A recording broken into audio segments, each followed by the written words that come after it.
And I think, too, that I can say that in my years of public life, that I welcome this kind of examination, because people have got to know whether or not their president is a crook. Well, I'm not a crook. Hello, my history standard level students. It doesn't make me happy at all to have to do this, but once again, you're going to be getting the lesser quality lesson. I have not taken the time to write up all the little things that I'm going to say in here, and so you're just going to get a rambling mess, basically, is what I'm going to do. If it makes you feel any better, some of my videos have had people subscribe to my channel as though they're going to be getting something good, so it's at least embarrassing for me. No, that's only a little bit of a joke, but I am going to be doing this without notes. In that, I'm looking at the page from the guide, World History Topic 11, Causes and Effects of 20th Century Wars. I've shared it with you. And I'm going to go over, just in a nutshell, here are the things that I would expect to be in an answer if asked on an exam about these topics. You would be asked about the causes of the war: economic, ideological, political, territorial, and other causes. Well, I would hope that you would point out the economic causes of the war are all rooted in colonialism. That's why the French were there to begin with. That's why the French refused to leave at the end of World War II, when colonialism was pretty much at its end. All right? By the time the Americans got involved in Vietnam, the British had lost pretty much all of their overseas colonies, with the exception of Hong Kong, I think. I think they still had that. But the point being that India was long gone. Everything had gone. But the French insisted on holding on for economic reasons. But there were also those ideological reasons that we spoke about. How the American soldiers in Vietnam, the American public, were taught and told that this was a war against communism. That if Vietnam was allowed to fall to the communists, that it would lead to a domino effect that would sweep all the way through Southeast Asia and into Australia. And I hope I get to mention again, we took a look at some of the influences of the Australians, and Australia sending a tremendous amount of forces because it was UN action. Political causes of the war. Political are, and I'll talk about this a lot later, I believe. The political divisions between the communist North and the democratic South, but more importantly, that's only from an American perspective. The main political differences were those Vietnamese people who were still loyal to the imperialist powers, the French and then the United States, and those who were not. And those political differences made it so that the United States was never going to be successful.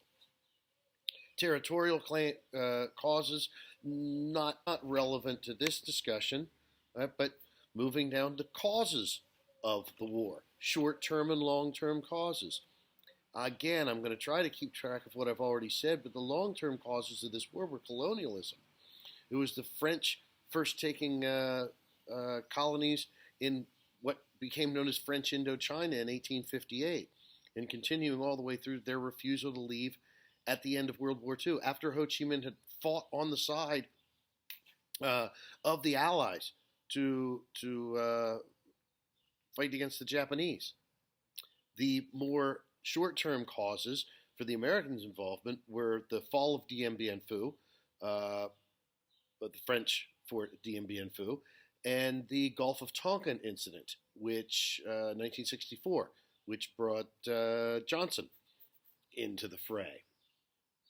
Practices of war and their impact on the outcome. Types of war. Civil. It was certainly a civil war. But this was a civil war in which one side had heavy backing from imperialistic foreign powers. And it was also a guerrilla war that Ho Chi Minh had learned and perfected his guerrilla war tactics in World War II, fighting the Japanese, and put those tactics to very good use in with the Viet Cong and the North Vietnamese Army and the Viet Cong. Technological developments, air, naval, and land.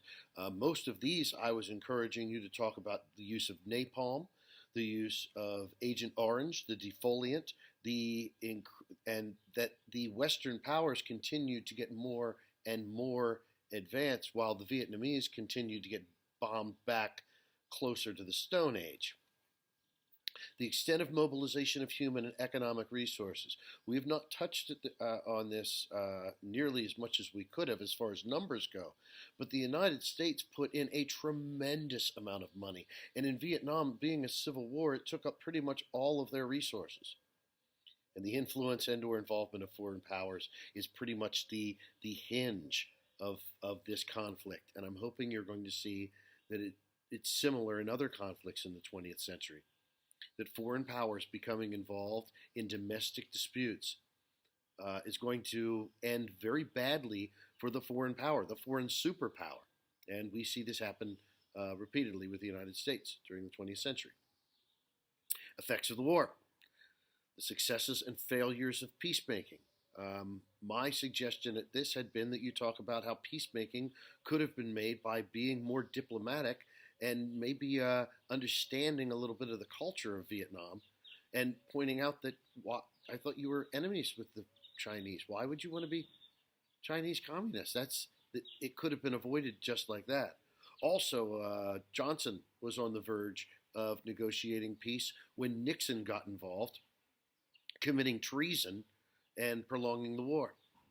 Territorial changes was eventually North Vietnam won, and they took the entire country. The political impact, short-term and long-term.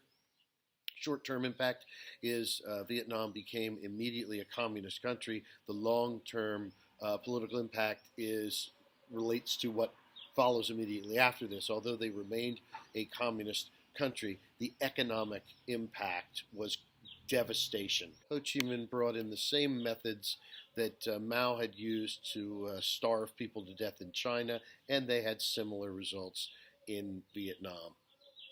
And the changes in the role and status of women. One of the things we talked about was that the women became not so much a commodity as that they were trafficked as human beings, but selling their bodies to foreign soldiers in Shanghai became pretty much what women did.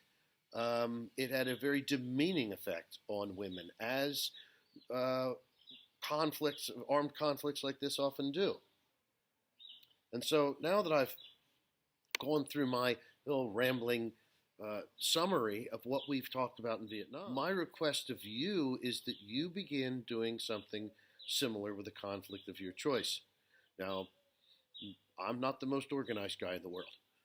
Maybe you have shared with me your choice for your conflict because I thought I assigned this task before the break. Maybe I was wrong. Maybe you shared it with me. So I'm not going to go pointing any fingers, but that's the task for right now. The very first task, and the only task we have for standard level this week, is for you to get approved. This is your conflict that you are responsible for researching. And I want to make sure that each student has a different conflict so that you can share your information with one another. That's it. I'm going to try to edit this down so it's not too horrible for you. And we have office hours today. I'm looking forward to seeing each of you at 10 o'clock.